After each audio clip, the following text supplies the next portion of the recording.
Tusukan itu membuat ginjal saya hancur, paru-paru saya hancur, jaringan usus saya hancur. Halo teman-teman, welcome to Michael Howard School of Life. Hari ini kita kedatangan tamu yang sangat spesial, my friend, my brother, Leon Ferdinand.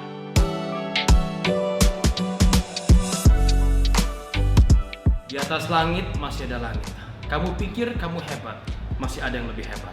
Kamu pikir kamu gangster, masih ada yang lebih gangster dari kamu. My brother, Leon Ferdinand. Orang katakan dia punya 9 nyawa. Dari dulu sampai hari ini tidak mati-mati. 11 kali tabrakan mobil, motor, berkali-kali coba dibunuh. Bahkan ibu kandungnya sendiri coba untuk menggugurkannya 3 kali. Tapi pada yang ketiga, karena membahayakan nyawanya, terpaksa harus dikit. Brother, apa kabar? Kabar baik, puji Tuhan, alhamdulillah. Mantap. Sering saya dengar dari banyak orang, brother dari dulu sampai sekarang ini nggak mati-mati, brother. Itu membuat saya kadang-kadang, wow, is that crazy gitu loh. Hidup kita ini bergabung dalam satu komunitas, ya, Organisasi. Dan organisasi dan di situ brother dilatih untuk menjadi seorang pembunuh bayaran. Well, ya. Tapi dulu in the past kadang-kadang we kill people for free, nggak perlu dibayar. Kill people for free ini kayak makan kacang aja gitu. dan brother di situ kenapa bisa sampai mau gabung? Pengaruh lingkungan itu pertama penting sekali, lingkungan. Karena itu ada istilah lingkungan yang baik membuat orang jahat menjadi baik. Tapi lingkungan yang jahat membuat orang baik sekalipun bisa menjadi jahat, gitu kan? Pertama faktor lingkungan dan kedua mungkin karena faktor kita masih jauh dari nilai-nilai kebenaran pada waktu itu.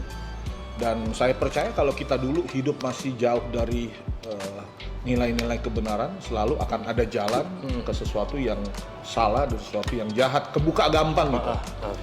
Itu menurut brother, apakah ini ada dampak? Karena gini loh, kalau kita pelajari dari psikologis atau kembali ke masa kecil kita, bahkan ke orang tua kita, karena adanya di situ rasa penolakan sebagai seorang anak yang tidak diinginkan, menurut brother apakah itu bisa menjadi dampak?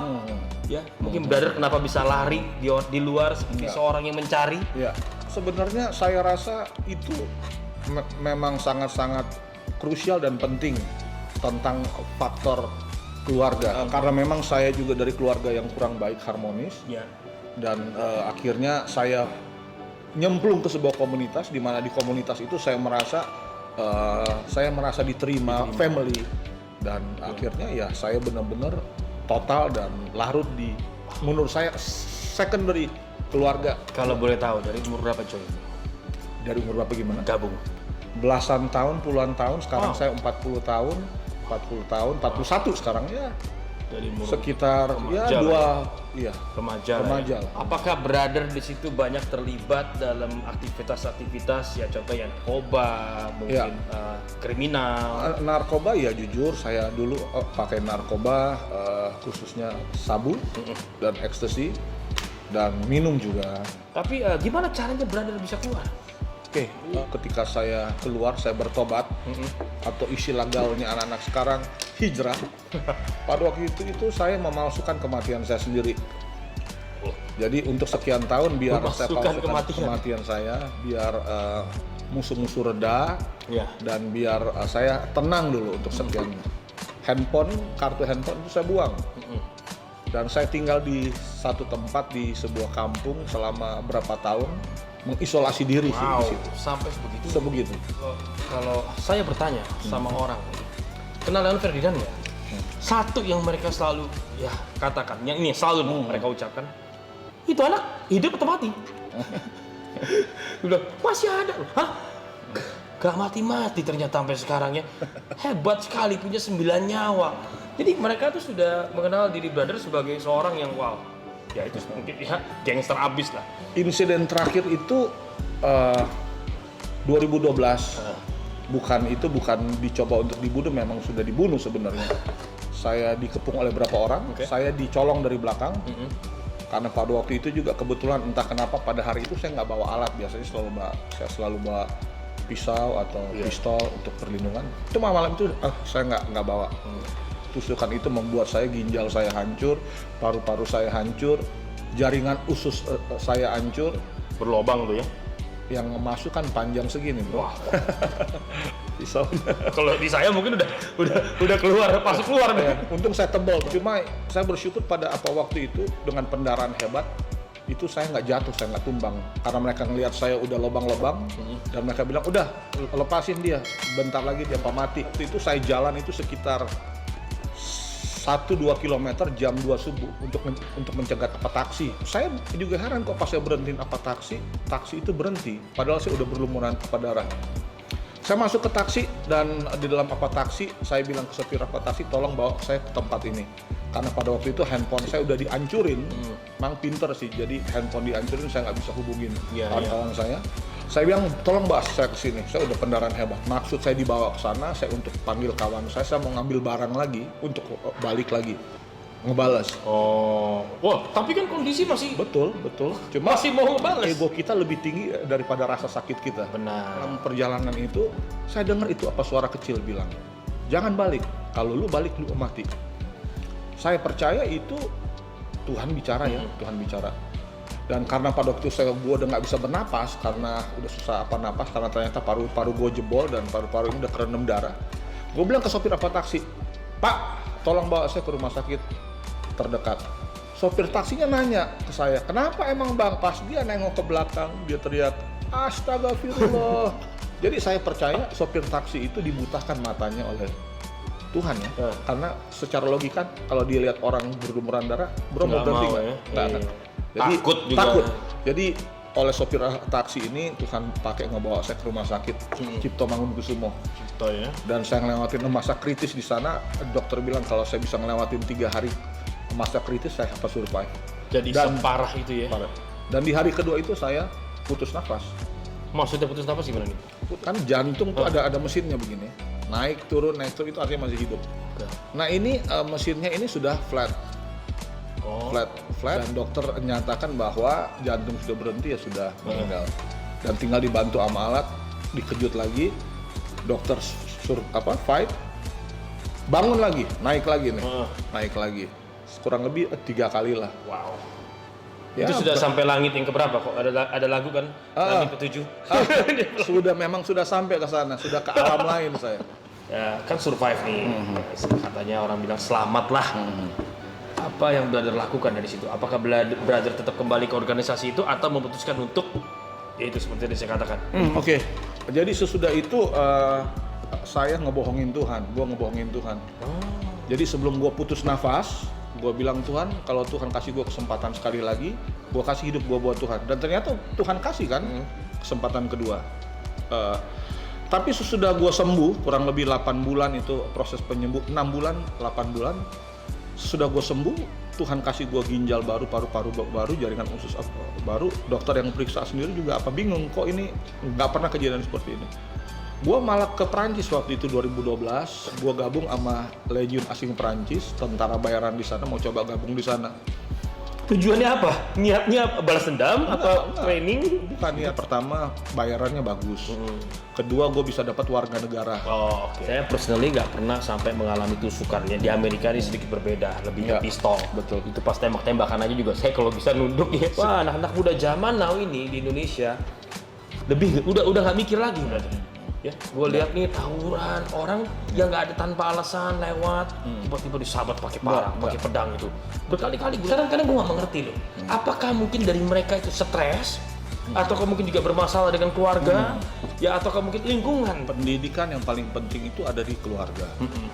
So keluarga itu harus berperan menjadi sebuah keluarga yang benar-benar keluarga. Kebetulan gue juga melayani di penjara-penjara dari tahun 2012 masuk 2013 itu trigger gue bertobat, gue kasih hidup gue buat Tuhan.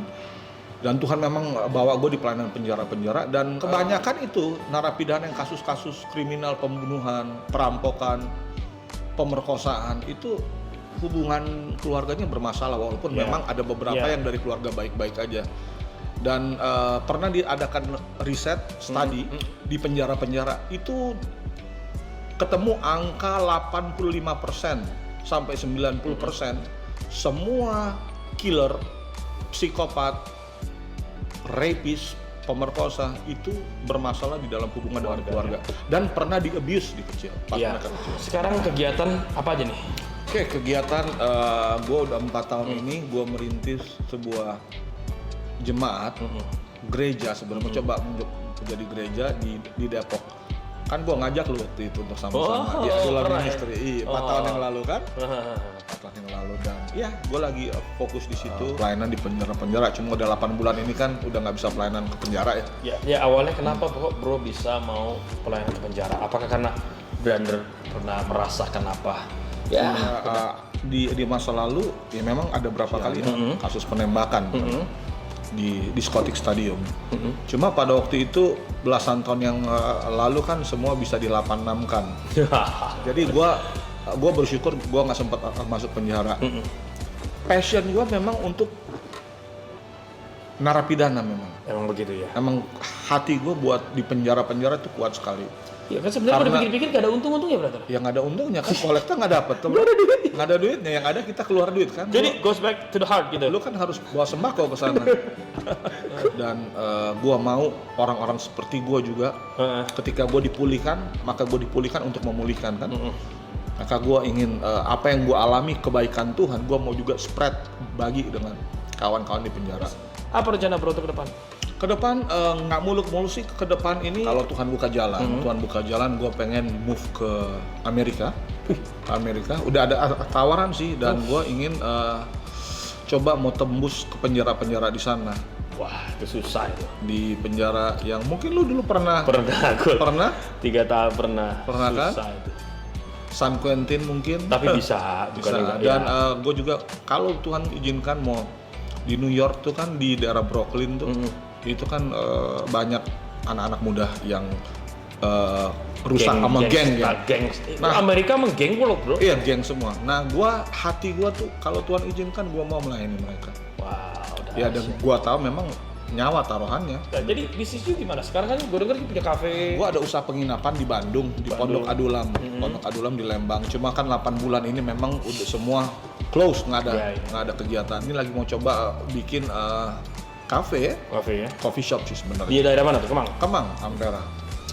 Mungkin ada pesan untuk teman-teman, mungkin anak-anak muda yang sekarang nih yang sedang bingung, putus harapan, putus asa. Selama kita sekarang ini apa masih hidup bernafas, kita nggak pernah tahu kapan kita mati ya. Karena mati bisa kapan aja.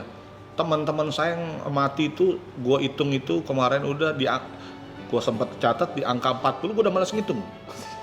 Matinya dengan berbagai macam apa cara. So maksudnya adalah selama kita masih dikasih nafas, kita harus jadi orang yang bermanfaat.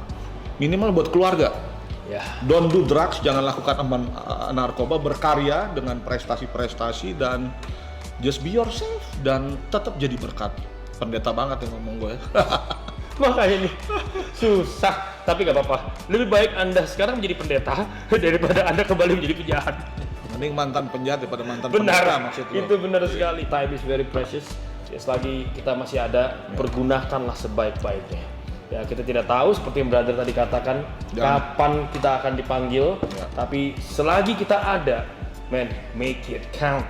Jadikan hidupmu berarti. Betul. Brother, thank you. Thank you juga. Ini luar biasa sekali. Nah, sebelum kita closing, saya mau bertanya, suka minum teh nggak? Suka kadang-kadang.